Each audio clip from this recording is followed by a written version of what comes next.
ഒരു 1.5 വയസ്സ് 2 വയസ്സൊക്കെ ആയതിനു ശേഷമാണ് ഞങ്ങള് ഒരുമിച്ച് എക്സ്പെരിമെന്റിലൊക്കെ തുടങ്ങി. ഇപ്പൊ ആദ്യത്തെ പ്രാവശ്യം അവർക്ക് നല്ല പേടി ഉണ്ടായിരുന്നു. എല്ലാവർക്കും പേടി.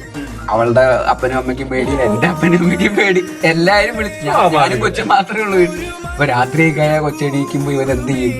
ഇവൻ കൊച്ചിനെ കുളിപ്പിക്കുകയോ എന്തൊക്കെ എല്ലാം ചെയ്യിപ്പിക്കണമല്ലോ. ഭയങ്കര റെസ്പോൺസിബിലിറ്റി അല്ലേ ഒരു ഇല്ല. അത് ഞാൻ 3 ദിവസം അവള് പല്ല് തേച്ചില്ല.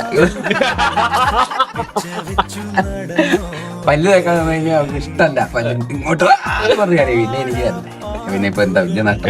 2, 3, 5 പല്ലേ ഉള്ളൂ. അതാണെങ്കിൽ പാൽപ്പല്ലാണെന്ന് ഫുൾപ്പല്ല് വന്നിട്ട് വേണമെങ്കിൽ ഞങ്ങൾക്ക് 2 പേർക്കും ഒരു ബുദ്ധിമുട്ടെന്ന് വിചാരിച്ചിട്ട് അത് നിർമ്മിച്ചു. ചെയ്തില്ല. കുളിപ്പിച്ചു. പക്ഷെ കുളിപ്പിച്ചു. ആഴ്ചയിലൊരിക്കൽ അതൊക്കെ കൃത്യമായിട്ട്. യൂട്യൂബിൽ വെച്ചിട്ടാണോ പഠിച്ചത്? എങ്ങനെയാണ് ഈ കുളിപ്പിക്കാന്നുള്ള പരിപാടിയൊക്കെ? ഇല്ല, അത് നമ്മള്